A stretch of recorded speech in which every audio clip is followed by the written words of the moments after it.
문재인 대통령이 김정은 위원장의 연내 답방 가능성은 열려 있다며 이는 김 위원장의 결단에 달려 있다고 밝혔습니다. 트럼프 대통령도 자신의 메시지를 김 위원장에게 전해달라고 요청했다고 덧붙였습니다. 문재인 대통령의 국정 지지도가 9주 연속 하락해 취임 후 최저치인 48.4%를 기록했습니다. 긍정과 부정 평가의 차이도 오차 범위 내로 좁혀진 것으로 조사됐습니다. 사법농단 수사와 관련해 검찰이 국내 최대로 범인 김앤장 소속 변호사 2명의 사무실을 압수수색했습니다. 김앤장 압수수색은 이번이 처음으로 해당 변호사들의 강제징용 소송 개입 의혹을 수사하기 위해서입니다. 국회 예산안 심사가 결국 법정 처리 시한을 넘긴 가운데 여야는 비공개 심사를 이어가고 있습니다. 문희상 국회의장과 3당 원내대표는 오전 10시부터 예산안 처리를 위한 본회의 일정을 논의하고 있습니다.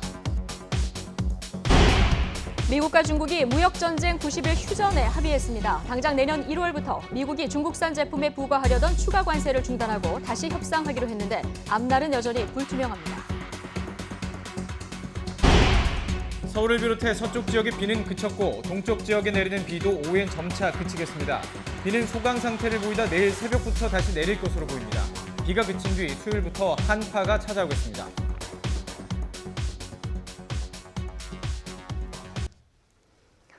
네, 시청자 여러분 안녕하십니까. YTN 편성 개편에 따라 오늘부터 뉴스앤 이슈는 11시부터 2시까지 3시간 동안 여러분의 점심시간을 책임집니다. 네, 오늘 꼭 아셔야 할 뉴스들 많습니다. YTN에서 의뢰한 대통령 지지율부터 전국 현황에서 북한 관련 사안까지 이면의 행간까지 잘 챙겨서 진심을 다해 준비했습니다. 지금부터 함께 하시겠습니다. 오늘 첫 소식, 청와대 특별감찰반 직원들의 비위 의혹 파장 관련 소식입니다.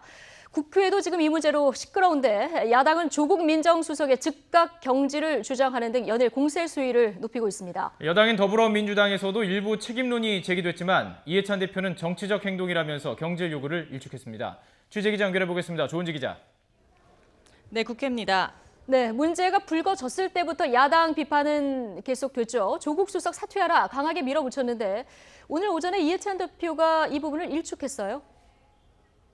네, 오늘 오전 이 대표의 취임 100일 기자회견에서도 화두는 청와대 비위 의혹이었습니다. 이렇다 할 입장을 내지 않았던 이 대표는 조국 민정수석은 특별감찰반 비위와 연계돼 있지 않다며 야당의 경질 요구는 정치적 행동이라고 선을 그었습니다. 또 처세를 잘못했지 뇌물을 받아먹은 건 아니라며 모든 사안에 책임지기 시작하면 하루에도 몇 번씩 책임을 져야 하기 때문에 야당의 정치 공세에 대해서는 전혀 고려하지 않는다고 강조했습니다. 다만 집권 1년이 지나면 공직기강이 아니해지는 경우가 많다며 심기일전에 공직사회가 해이해지지 않도록 당에서 독려하겠다고 밝혔습니다.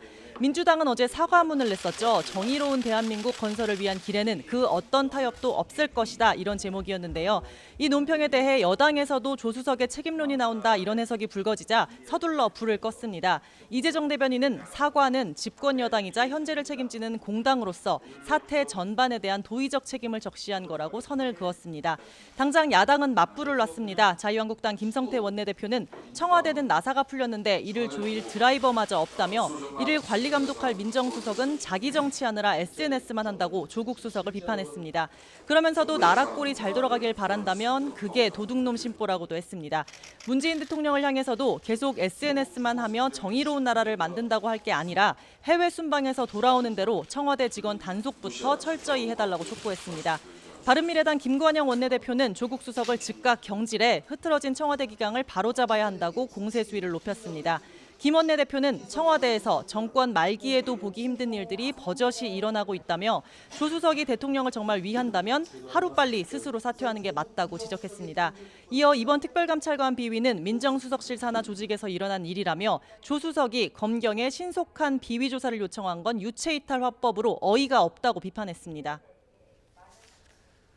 국회의 뜨거운 감자는 또 있습니다. 예산 문제인데요. 오늘 본회의는 열릴 수 있는 겁니까?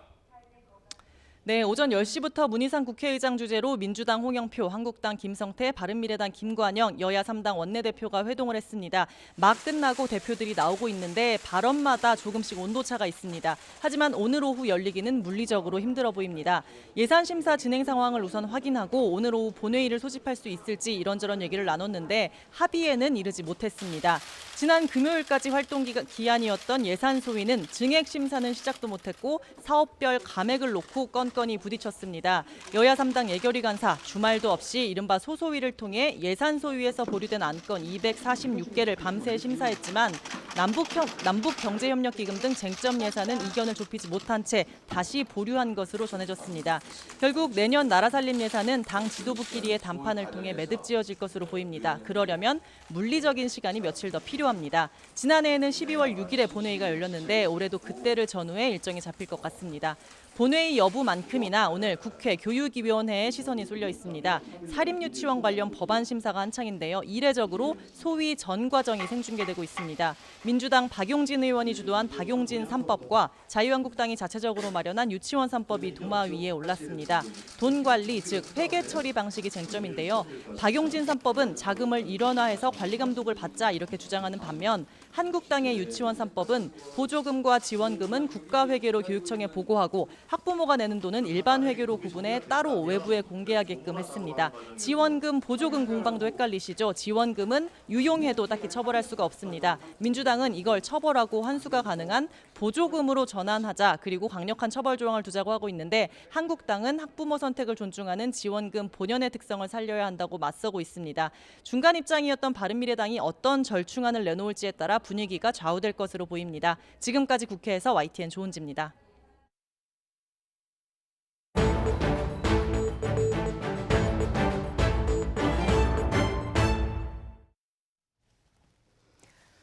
G20 정상회의 참석을 마친 문재인 대통령은 뉴질랜드로 이동해서 국빈 방문에 나섰습니다. 문 대통령은 뉴질랜드에 도착하기 전 전용기 안에서 기자간담회를 열어 김정은 북한 국무위원장 연내 답방 여부를 포함해서 한반도 정세에 관해서 상세하게 설명했습니다. 하지만 청와대 특별감찰반 비위 의혹에 대해서는 말을 아꼈는데요. 청와대 취재기자 연결해서 좀 더 자세히 들어보겠습니다. 임성호 기자. 네, 청와대 준충환입니다. 네, 지금 가장 큰 관심거리는 김정은 위원장의 서울 답방 여부인데요. 연내 성사 가능성에 대해서 문재인 대통령 구체적으로 어떻게 언급했습니까? 네, 어제 아르헨티나에서 뉴질랜드로 향하는 전용기 안에서 문 대통령이 기자들과 간담회를 열어서 밝힌 내용인데요. 우선 김정은 위원장의 연내 답방 여부에 대해서는 오로지 김 위원장의 결단에 달려있다며 신중한 태도를 보였습니다. 그러면서 이번 한미 정상회담에서 트럼프 대통령과 했던 이야기들을 언급하면서 김 위원장의 연내 답방을 우회적으로 설득했습니다. 우선 김 위원장의 서울 답방이 현재 진행 중인 북미 간 비핵화 대화를 추동하는 역할을 할 거라는데 트럼프 대통령과 공감했다고 설명했습니다. 또 트럼프 대통령이 김 위원장이 서울 답방을 하면 트럼프 대통령 자신이 김 위원장에게 얼마나 우호적인지 전해달라고 했다고 설명했습니다. 또 김 위원장과 남은 합의를 마저 이행하고 김 위원장이 바라는 바를 꼭 이루어주겠다는 메시지를 전해달라고 했다며 김 위원장의 연내 답방을 거듭 설득했습니다. 네, 한미 공조 엇박자, 이 보수 야당 쪽에서 늘 공격하는 이 포인트가 되는데요. 이 한미 공조 부분과 관련한 언급도 있었죠. 네, 먼저 이 조금 전 말씀드린 것과 연결되는 부분입니다. 이 김정은 위원장의 서울 답방 문제를 놓고서 그동안 2차 북미 정상회담이나 북미 고위급 회담 전에 이 서울 답방이 이루어지면은 혹여나 이 남북 관계 개선 속도나 이런 것들이 미국의 북미 관계 개선 속도랑은 맞지 않을 거라는 부담감이 있진 않을까 걱정했다고 문 대통령 말했는데요. 네. 하지만 이번 한미 정상회담으로 그런 우려가 말끔히 사라졌다고 설명했습니다. 김 위원장의 서울 답방을 통해 다시금 북미 대화의 중재 역할을 하려는 이 문 대통령 자신의 구상에 대해서 미국 측으로부터도 이해를 얻었다는 자신감을 보인 것으로 보입니다. 문 대통령 이 기자간담회에서 트럼프 대통령과의 신뢰 관계도 거듭 강조했습니다. 트럼프 대통령과 그동안 여러 차례 만나고 통화하면서 상당한 신뢰와 우위가 구축됐다고 강조했고요. 또 특히 지난 1년 동안 한반도에서 북한이 핵과 미사일로 위협하는 일이 없었는데 이는 트럼프 대통령의 지도력과 결단력 덕분이라는 칭찬을 거듭 아끼지 않았습니다. 그러면서 일각에서 제기되는 비핵화 방안을 둘러싼 한미 간 이견이나 불협화음 여부에 대해서는 그 근거를 모르겠다고 강하게 일축하기도 했습니다. 예. 이 한반도 평화 문제 말고도 경제 문제라든가 최근에 청와대 기강회의 논란 같은 국내 현안에 대해서도 질문이 당연히 나온 걸로 아는데요. 문재인 대통령이 여기에 대해서 뭐라고 답했습니까? 네, 이 사실 문재인 대통령이 기내 간담회를 본격적으로 진행하기에 앞서서 국내 문제에 대해서는 질문을 받지 않겠다고 이 양해를 구했습니다. 네. 현재 순방 기간인 만큼 외교 문제에 대해서만 이 기자들이 질문을 해달라고 부탁을 했는데요. 하지만 이 대통령에게 직접 질문할 기회가 흔치 않은 만큼 당연히 국내 현안에 대한 질문도 나왔습니다. 우선 경제 문제에 대한 질문이 나왔는데요. 내년이면 문재인 정부 집권 3년 차를 맞는데 꼭 성과를 내고 싶은 분야가 무엇인지 또 어떤 경제 지표가 좋아질 것으로 확신하는지를 기자들이 질문했습니다. 최근 논란이 된 이 청와대 특별감찰반 비위 의혹과 관련해서도 기자들이 질문을 했지만 문 대통령은 일단 외교 문제에만 답하겠다면서 말을 아꼈습니다. 하지만 문 대통령이 아르헨티나를 떠나기 직전 올린 SNS에서 이 속내를 엿볼 수가 있는데요. 문 대통령은 국내에서 많은 일이 자기를 기다리고 있다는 것을 잘 알고 있다면서 정의로운 나라, 국민의 염원을 꼭 이뤄낼 테니 믿어달라는 글을 올리기도 했습니다. 네. 자, 순방에서 돌아오는 대로 청와대 기강회의 논란에 대해서 문재인 대통령 어떻게 대처할지 좀 주목이 되는 상황인데요. 청와대 특별감찰반 직원들의 비위 지금 어디까지 밝혀진 겁니까? 네, 일단 지금까지 청와대 측에서 공식 확인한 의혹 내용은 이 수사관 김모 씨가 지인에 대한 경찰 수사 정보를 캐물은 것, 또 자신의 감찰 대상이었던 과학기술정보통신부의 간부로 승진을 시도한 것, 또 특감 반원들이 골프 회동을 했다는 등 이 세 가지입니다. 현재 이 의혹에 연루된 특감 반원들이 원 소속 기관인 검찰과 경찰로 복귀한 만큼 검찰과 경찰이 비위 여부를 철저히 조사하고 있으니 그 결과를 지켜보자는 게 청와대 입장입니다. 문 대통령도 관련 내용을 보고받고 민정수석실이 특감반 직원들을 처리한 과정에 문제가 없었다고 판단한 것으로 전해졌습니다. 하지만 이와는 별개로 문 대통령이 순방에서 돌아오는 대로 청와대 공직기강 확립을 위한 새로운 특단의 조치를 내놓을 수밖에는 없을 거라는 관측이 나오고 있습니다. 지금까지 청와대에서 YTN 임성호입니다. 네, YTN이 편성 개표를 맞아 여론조사 전문기관인 리얼미터에 의뢰해 매주 월요일 대통령 지지도와 정당 지지율에 대한 주간 집계 결과를 발표합니다. 오늘 첫 번째 순서인데요. 문재인 대통령에 대한 지지율 9주 연속 하락해서 최저치를 보였습니다. 자유한국당 지지율은 2년 만에 가장 높았습니다. 이만수 기자가 전해드립니다. 11월 넷째 주 문재인 대통령에 대한 국정수행 지지도는 긍정이 48.4%, 부정이 46.6%로 나타났습니다. 지지율은 9주 연속 하락해 최저치를 보였고 긍정과 부정의 차이도 겨우 오차 범위 내였습니다. 연령별로는 40대까지는 잘하고 있다는 응답이 높았고 50대 이상에서는 잘못하고 있다는 응답이 20%포인트가량 많았습니다. 지역별로 보면 서울과 충청은 긍정평가가 부정평가를 눌렀고 특히 호남은 40%포인트 가까이 긍정적인 답변이 높았습니다. 반면 수도권 가운데 경기와 인천은 부정평가가 긍정평가를 앞질렀고 대구 경북과 부산 울산 경남은 잘못하고 있다는 응답이 압도적인 것으로 조사됐습니다. 대통령 지지율이 하락세를 이어가는 것은 경제 상황 악화와 청와대 기강회의와 맞물려 속내를 보이지 않던 보수층이 적극적인 의사표현에 나서기 때문으로 보입니다. 정부 여당에 대한 사회적인 인식이 부정적으로 이제 확대되는 과정 속에서 기본적으로 이제 이전에 여론조사에 참여하지 않던 이제 보수층들이 조금씩 참여하고 있지 않는가. 이 같은 분석을 뒷받침하듯 민주당 지지도는 계속 떨어지고 있는 반면에 자유한국당은 26.4%로 2년 만에 최고치로 나타났습니다. 이번 여론조사는 지난달 26일부터 30일까지 5일간 전국 19세 이상 유권자 2,500여 명을 대상으로 실시됐으며 자세한 내용은 리얼미터와 중앙선거 여론조사 심의위원회 홈페이지에서 확인할 수 있습니다. YTN 이만수입니다. 미국과 중국이 무역전쟁 90일 휴전에 합의해서 일단 새해 벽두부터 우려됐던 확전은 피할 수 있게 됐습니다. 트럼프 대통령은 이번 담판을 엄청난 합의라면서 미국에 큰 이익을 줄 것이다 이렇게 자평했지만 미국의 기대대로 중국이 응하기는 쉽지 않을 것이다 이런 전망이 유력한 상황입니다. LA 특파원 연결해서 자세한 소식 알아보겠습니다. 김기봉 특파원. 네, 김기봉입니다. 자, 먼저 이번 담판에 대해서 트럼프 대통령은 스스로 매우 잘된 합의다 이렇게 평가를 했습니다. 어떤 말을 했는지 좀 자세히 정리해 보죠. 네, G20 정상회의를 마치고 미국으로 돌아오는 비행기에서 트럼프 대통령은 이번 미중 무역 담판을 엄청난 합의라고 평가했습니다.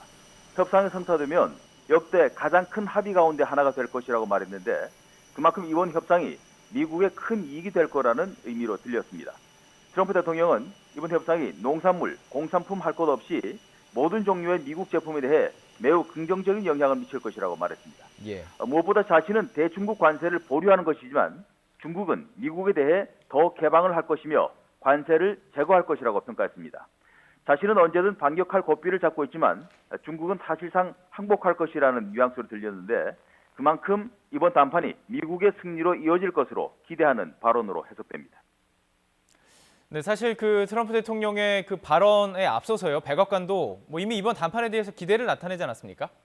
그렇습니다. 세라 샌더스 백악관 대변인은 앞서 두 정상의 만찬이 끝난 뒤 성명을 통해 이번 담판에 대해 언급했습니다.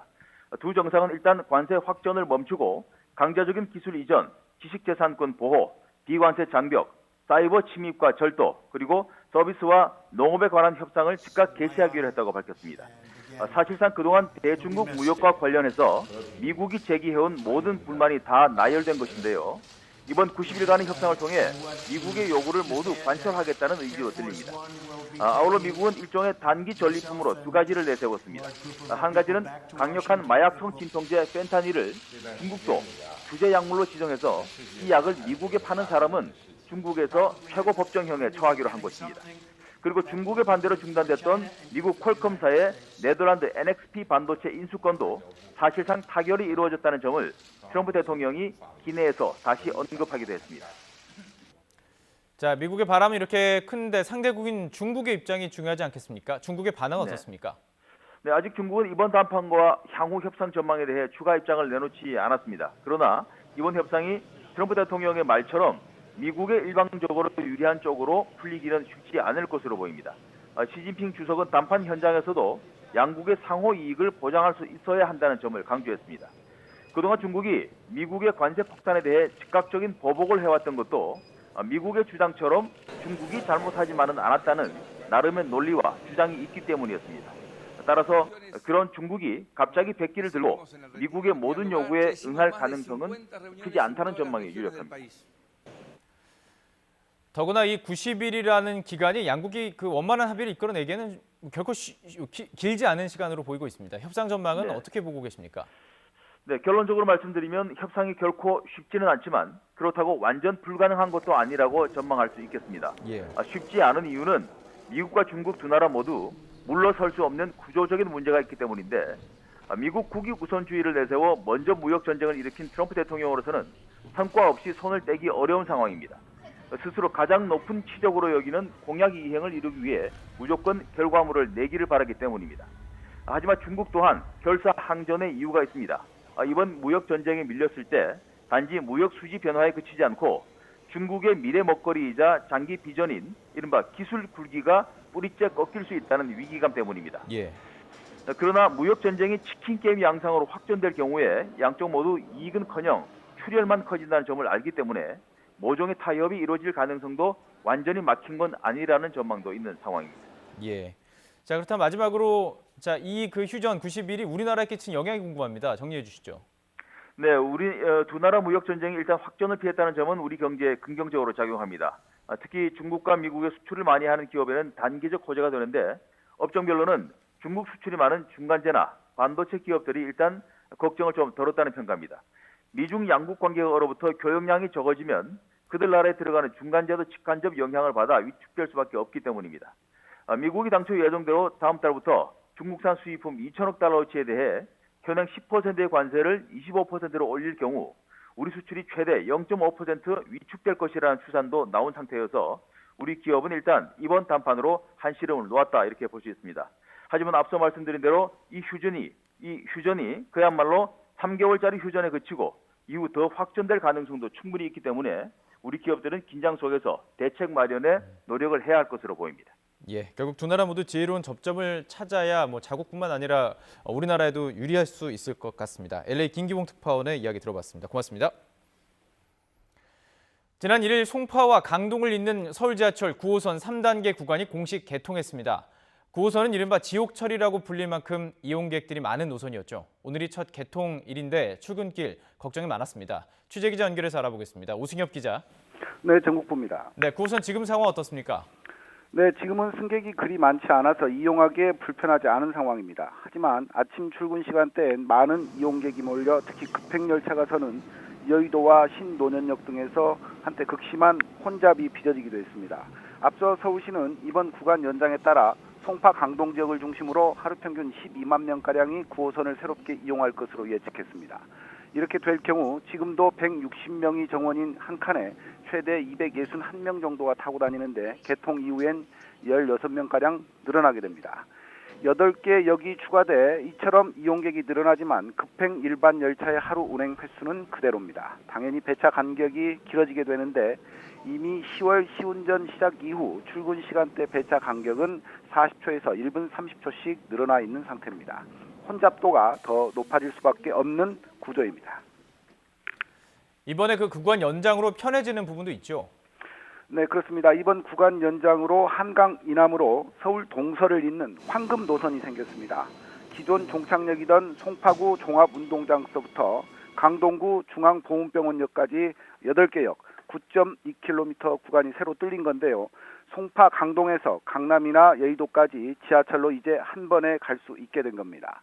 신설 구간 종점인 중앙보훈병원역에서 고속터미널역까지는 24분, 김포공항역까지는 54분이면 도착할 수 있습니다. 혼잡 우려와 관련해 서울시는 이번 달부터 급행열차 20대 모두 현재 4칸에서 6칸으로 늘렸고 내년까지 일반 열차도 모두 6량 열차로 바꾸기로 했습니다. 또 이용 현황을 계속 지켜본 뒤 추가 열차 확보 방안도 검토할 예정입니다. 이와 별개로 9호선 4단계 연장 사업의 열차를 조기에 발주해 운행 점검을 먼저 실시하고 운행에 투입할 수 있는 방안도 국토부, 기재부와 적극 협의한다는 계획입니다. 지금까지 YTN 오승엽입니다.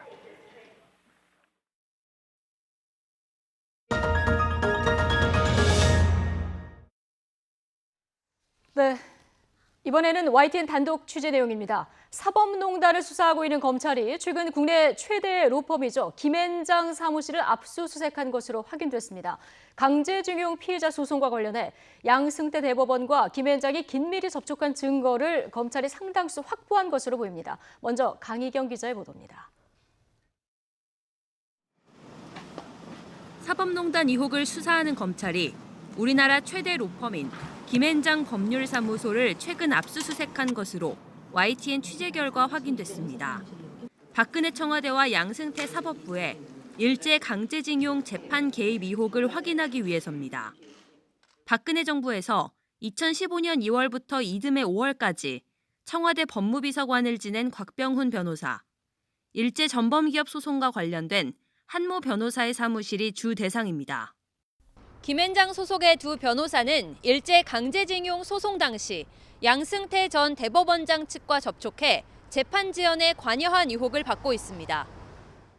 검찰은 곽 변호사가 강제징용 소송을 비롯해 청와대와 법원행정처가 의견을 조율하는 데 연결고리 역할을 한 것으로 보고 있습니다. 지난 9월부터 피의자 신분으로 소환해 조사했지만 압수수색은 번번이 법원에 가로막혔습니다. 일제 강제징용 소송 관련해서 법원행정처와 세부 계획 협의하신 적 있으십니까? 네, 아는 대로 제가 성실히 조사받도록 하겠습니다. 하지만 임종원 전 차장의 구속을 기점으로 영장을 발부하는 법원의 기류가 바뀌면서 김앤장 변호사들에 대한 압수수색이 가능해졌습니다.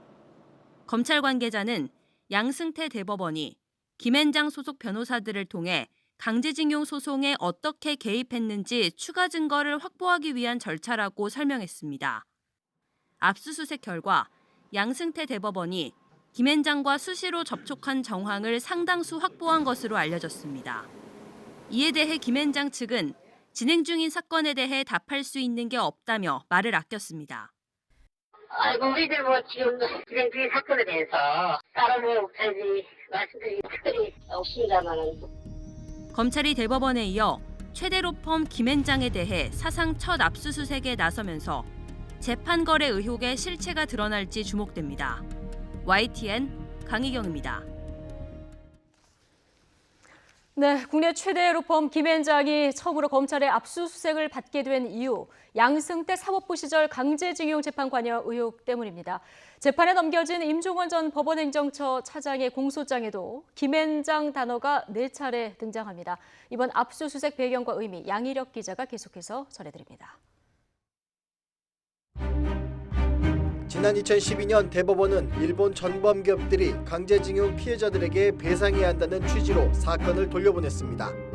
일본과의 관계를 우려해 재판 개입에 나선 박근혜 정부 요청에 양승태 사법부는 적극적으로 움직였고 일본 기업 측 소송 대리를 맡은 김앤장도 여기에 발맞췄습니다. 우선 양승태 사법부가 2013년 8월과 9월 접수된 강제징용 제3고심 판결을 늦추기 위해 심리 없이 재판을 끝내는 심리 불속행 기간을 넘기기로 내부 방침을 세웠습니다. 김앤장은 이를 예상이라도 한 듯 심리 불속행 기간이 지난 2014년 5월에야 뒤늦게 소송이임장과 상고이유서를 제출했습니다. 양승태 대법원이 사건을 전원합의체로 돌려 재판을 지연하는 과정에도 김앤장이 등장합니다. 외교부가 반일 정서 등 여론을 의식해 의견서 제출을 미루자 임종원 전 차장은 김앤장을 통해 재촉에 나섭니다. 2015년 임 전 차장은 김앤장의 한모 변호사에게 외교부의 의견서 제출을 촉구하는 서면 작성을 요청합니다. 이듬해에는 김앤장 소속의 유명환 전 외교통상부 장관, 곽병훈 전 청와대 법무비서관을 접촉해 외교부 의견서를 독촉했습니다. 이후 김앤장 측도 바쁘게 움직입니다. 2016년 10월 대법원에 외교부의 의견서 제출을 촉구했고 한 달 뒤 외교부가 의견서를 제출하자 대법원은 사건을 전원합의체로 돌리는 절차에 착수했습니다. 결국 소송 당사자인 강제징용 피해자만 배제한 채 대법원과 청와대, 김앤장이 재판에 개입하는 모습이 공소장에 그대로 담겨 있습니다. 대법원에서 청와대와 외교부, 김앤장 이런 거래가 있었다고는 전혀 생각을 못했어요. 대법원 사건이 터지고 나서 정말 이런 나라가 있었나. 현재 국내에 진행 중인 강제징용 소송 10여 건을 김앤장이 전담하다시피 하고 있습니다.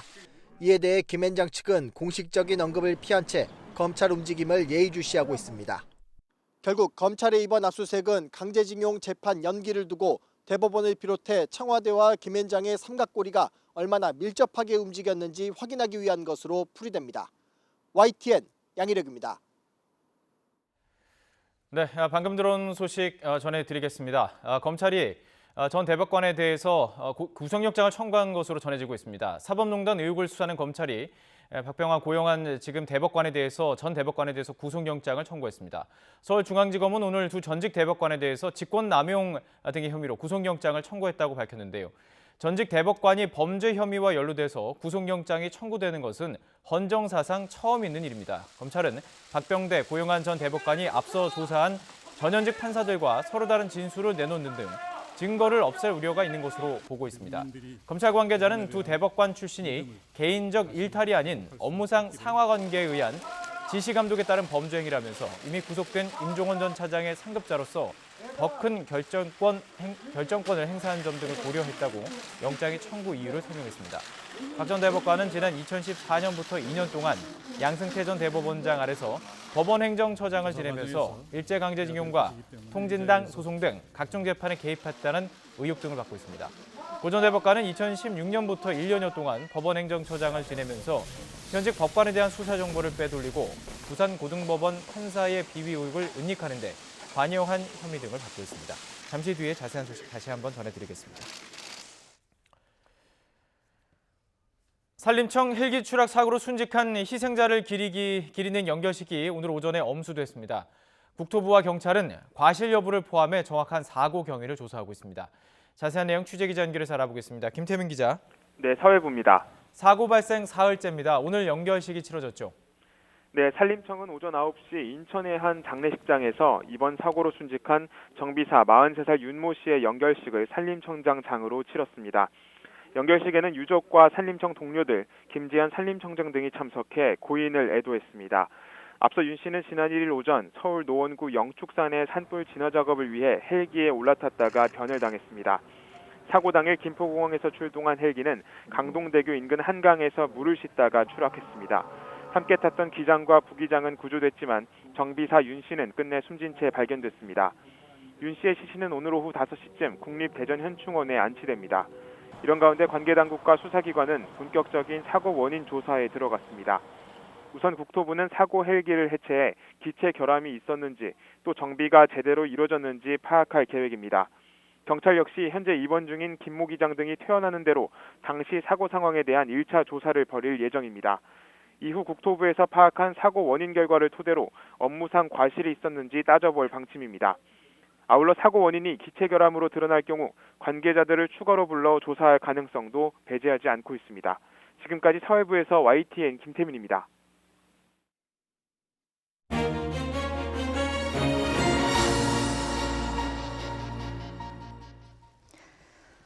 네, 연말 연초 남북미 간의 북핵 폐위불의 윤곽이 대략 잡혀가는 것 같습니다. 트럼프 대통령이 2차 북미 정상회담 전망을 내놓으면서 북미 정상의 두 번째 만남이 가시권 안으로 들어왔습니다. 구체적인 시기와 장소 좀 전망해 보도록 하죠. 조한범 통일연구원 선임연구위원 전화로 연결되어 있습니다. 네, 안녕하십니까? 예, 안녕하십니까? 네, 자 트럼프 대통령 2차 북미 정상회담이 내년 1월 혹은 2월에 열릴 것이다 이렇게 밝혔습니다. 그동안 실무회담도 진척이 없었는데 일단 미국 정상이 김정은 위원장과 재회하겠다 이렇게 확인한 걸 보면 어느 정도 물밑 접촉에서 진전이 있었다 이렇게 볼 수 있을까요? 예, 아마 큰 틀의 상황 변화는 아닌 것 같고요. 네, 큰 틀은 아닌 것 같고. 예, 왜냐하면은 지금 올해 북미 비핵화 협상 뭐 남북 정상회담도 그렇습니다만 틀을 보면 이 비핵화의 구체적인 이행 로드맵에 대해서는 사실은 실무선에서 지금 이견이 굉장히 큰 편이고요. 예, 네. 근데 그럼에도 불구하고 이 정상회담을 포함해서 특사교환, 그다음에 친서교환을 통해서 정상급 차원에서는 신뢰관계를 유지하는 어떤 그런 그림을 보여왔거든요. 예. 그렇기 때문에 지금 이제 관건은 이제 김영철 부위원장의 미국 방문이라고 하는 고위급 회담이 지금 지체되고 있는데 네. 그것 역시 지금 북한은 종전선언을 포함해서 단계적인 대북 제재 해제에 대한 확답을 예. 요구하고 있고 미국은 이걸 안 주고 있거든요. 근데 그렇기 때문에 지금 사실 고위급 회담은 지금 꼬여 있는 상태인데 예. 이 부분에 대해서 트럼프 대통령이 정상회담 재추진 의지를 밝힘으로써 동력을 부여하고 있는 그림으로 봐야 된다. 그러니까 어떤 상황의 획기적인 반전이라고 보기는 아직은 어렵습니다. 예, 획기적인 반전으로 보기는 어렵다 이런 얘기를 분석을 해주셨는데 이제 2달 정도 시간이 남은 셈인데요. 트럼프 대통령 말에 의하면 가능성이 일단 있다고 보시는지 그리고 만약에 열리게 된다면 언제가 가장 유력한 시점일지 어떻게 보십니까? 가능성보다는 트럼프 대통령이나 김정은 위원장 입장에서 반드시 열려야 됩니다. 네. 왜 그러냐면 지금 김정은 위원장이 비핵화를 약속을 한 상태고 또 지금 북한 주민들에게도 새로운 조미 관계 개선, 북미 관계 개선 약속을 한 상태거든요. 예. 그렇기 때문에 지금 조만간 신년사가 발표가 될 텐데 지금 아무런 성과도 없는 상황이고 지금 김정은 위원장 입장에서는요. 예. 그리고 내년에도 비전을 제시할 수 없다 그러면 상당히 어려워지죠. 그렇기 때문에 북미 정상회담이 반드시 필요한 상황이고 트럼프 대통령 역시 지금 뮬러 특검으로 미국 내 입지가 좀 어려워지고 지금 미국 민주당이 하원을 장악했기 때문에 아마 내년 1월부터는 공세가 시작이 될 거거든요. 네. 그러니까 트럼프 대통령 역시 비핵화에서 상당한 성과를 도출함으로써 여론을 반전시켜야 되는 부담이 있기 때문에 북미 모두 사실은 정상회담이 필요한 상황이죠.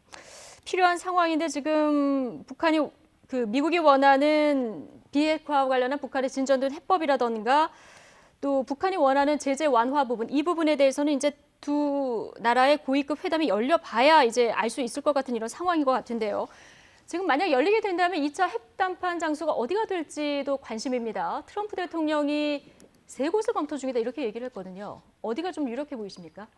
글쎄요, 뭐 지금 뭐 때가 되면 미국으로 초청하겠다 그랬으니까 미국은 아닐 가능성이 높고요. 네. 그리고 만일에 김정은 위원장이 미국을 간다 그러면은 지금 비핵화에 정말로 거대한 분수령이 만들어져야 되거든요. 정말로 그렇죠. 빅들이 있어야 되는데 지금은 그러기는 어려운 상황이고 그렇다고 보면 아마 중간 수준의 어떤 비핵화의 동력을 이어가는 2차 북미 회담이 될 가능성이 높거든요. 예. 그러면 지금 결국 제3국인데 그럼 이제 멀게 본다 그러면은 뭐 스위스 제네바라든지 이 평화를 상징하는 뭐 스톡홀름이라든지 이런 유럽 예. 지역이 될 수 있고요. 또 하나는 이제 아시아 지역이죠. 뭐 지난번에 했던 싱가포르를 포함을 해서 인도네시아가 뭐 그런 유치 의사를 가지고 있죠. 예. 또 인도네시아는 북한하고 관계가 좀 돈독한 편이고요. 그다음에 좀 가능성이 희박하지만 북한이 좀 편리한 몽골이라고 하는 지역도 있고 또 하나는 이제 한반도죠. 한반도. 예를 들면 판문점이나 서울 혹은 평양도 만일에 북한이 상당한 정도의 선제적인 비핵화 조치를 약속을 한다 그러면 트럼프 대통령이 뭐 못 갈 이유는 없죠. 지금 상황에서. 그렇군요. 지금 북한은 평양 개최를 영순위로 희망하고 있는데 평양 개최 가능성 희박하지만 있다. 이렇게 보시는 건데 주말 사이에 원포인트로 이루어진 한미 정상회담에서 김정은 위원장 서울 방문과 관련해서 트럼프 대통령이 오케이 신호가 있었습니다. 그러면서 김 위원장이 결단을 하면은 바라는 바를 이뤄주겠다 이런 말을 했는데 자, 김 위원장이 바라는 바 역시 뭐 제재 완화라고 생각하고 있는 걸까요? 그러니까 김정은 위원장 이제 그 얘기는 아주 큰 롱 로드맵으로 본다 그러면 결국 북한의 경제 발전을 이뤄주겠다는 얘기고요. 또 어떤 단기간 내에 어떤 목표로 본다 그러면 김정은 위원장의 입장에서 지금 대북 제재가 매우 고통스럽거든요. 그러니까 대북 제재, 그러니까 비핵화가 완전히 돼야만 대북 제재를 해제하겠다는 워딩은 사실은 조금 살펴보면 비핵화 시간은 뭐 최대 15년 이상 걸리거든요. 그러니까 그 이후에 한다는 게 아니라 적정 수준의 비핵화 행동을 하면 그 임계점을 넘으면 그때부터는 대북 제재를 단계적으로 해제한다라는 그런 그 내용을 담고 있는 거고요. 그러니까 그러기 위해서는 트럼프 대통령이 요구하는 또 미국의 주류 사회가 요구하는 정도의 신뢰성 있는 비핵화 조치를 거기서도 말이 나왔죠. 이미 약속한 나머지 부분들을 실행하기 바란다라고 하는 부분이 있죠. 그러니까 이 원하는 부분을 이루어준다라는 것도 중요하지만 그 이전에 이미 자신과 합의한 내용들을 실행을 해라. 이 부분이 사실은 더 방점이 있는 거죠. 조한범 위원님, 지금 북미 정상회담이든 김정은 위원장 답방이든 결국은 지금 김정은 위원장 결단에 달려있는 이런 상황인데요. 답방과 관련해서 지금 만약에 내려오게 된다면 가능성을 일단 어떻게 보시는지 하고요. 그리고 열리게 된다면 지금 그 서울타워 예약 받지 말아라 뭐 이런 보도까지 나오고 있는 상황인데요. 오게 된다면 서울로 오게 될지 이 가능성을 어떻게 보는지 좀 짧게 얘기해 주실까요? 가능성이 아직도 더 높은 편입니다. 연내요. 왜냐하면은 반드시 와야 되는 상황이고요. 연내 가능성도 있습니다. 왜냐하면은 지금 올해 큰 변화를 선택한 김정은 위원장으로서는 지금 동력을 상실할 위기에 있기 때문에 서울 답방이라는 큰 이벤트가 필요한 거고, 그러니까 오히려 우리 입장보다 김정은 위원장 신년사를 앞둔 김정은 위원장 입장에서 서울 답방이 더 필요한 상황이라고 볼 수 있습니다. 알겠습니다. 여기까지 듣겠습니다. 조한범 통일연구원 선임연구위원 전화 연결해봤습니다. 고맙습니다. 고맙습니다. 네, 조금 전 속보로 전해드린 내용 다시 전해드리겠습니다. 사법농단 의혹을 수사 중인 검찰이 박병대, 고영한 전 대법관에 대해서 구속영장을 청구했습니다. 전직 대법관에 대한 구속영장 청구는 사상 초유의 일인데요. 취재기자 연결해보겠습니다. 조성호 기자. 네, 서울중앙지방검찰청입니다. 검찰이 두 전직 대법관에 대해서 구속영장을 청구했군요. 네, 그렇습니다. 검찰이 조금 전 박병대, 고영한 전 대법관에 대해 구속영장을 청구했다고 밝혔습니다. 검찰은 두 전직 대법관에게 직권남용 등 임종헌 전 법원행정처 차장과 관련된 혐의 수십 개를 대부분 적용했습니다. 박 전 대법관은 지난 2014년부터 2년 동안 양승태 전 대법원장 아래서 법원 행정처장을 지내던 시절 일제 강제징용 재판 개입 등 혐의를 받고 있습니다. 고 전 대법관은 이후 1년여 동안 법원 행정처장 후임으로 역임하면서 당시 사법부에 비판적이던 인권법 연구회 소속 판사들을 뒷조사하는 등 사법 행정권을 남용하고 2016년 부산 고등법원 부장판사의 비위 정황을 덮어준 뒤 검찰의 문제 제기를 막기 위해 재판 절차에 개입한 혐의도 받고 있습니다. 검찰 관계자는 사법농단 의혹 사건의 전모를 밝히기 위해 앞서 구속된 임종원 전 법원행정처 차장의 상급자로서 더 큰 결정 권한을 행사한 두 전직 대법관을 상대로 신중한 검토 끝에 구속영장을 청구하게 됐다고 설명했습니다. 박병대, 고영한 전 대법관은 앞서 지난 19일과 23일 공개 소환을 시작으로 수차례 검찰 조사를 받았는데 일부 혐의를 제외하고 대부분 혐의를 전면 부인했습니다. 정당한 지시라거나 부하 직원들의 과잉 충성이라는 식으로 진술한 걸로 알려졌습니다. 검찰은 이에 대해 두 전직 대법관의 이런 진술이 앞서 조사한 전현직 판사들과 큰 차이가 있다며 증거를 없앨 우려가 있어 구속영장 청구가 불가피하다고 설명했습니다. 이와 함께 최근 압수수색으로 새롭게 밝혀진 판사 블랙리스트와 인사 불이익을 비롯해 앞서 YTN 보도에서 일부 밝혀진 것처럼 김앤장 사무실 압수수색에서 발견된 강제징용 재판 개입 과정에서 김앤장 측과 수시로 접촉한 정황 등이 혐의 사실로 새롭게 추가됐습니다. 지금까지 서울중앙지방검찰청에서 YTN 조성호입니다. 조국 수석은 사의를 표해 대통령 부담을 덜어야 한다. 일파만파로 번지는 청와대 특감반 비위 논란. 급기야 여권 내에서도 조국 민정수석의 결단을 촉구하는 목소리가 나왔습니다. 이런 상황에서 대통령 지지율 긍정평가와 부정평가가 오차범위 내로 좁혀진 상황인데요. 잠시 뒤 강병원 민주당 의원 그리고 이준석 바른미래당 최고위원 모시고 정치권 이야기 나눠보겠습니다. 뉴스뉴스 2부는 11시 50분에 다시 돌아옵니다.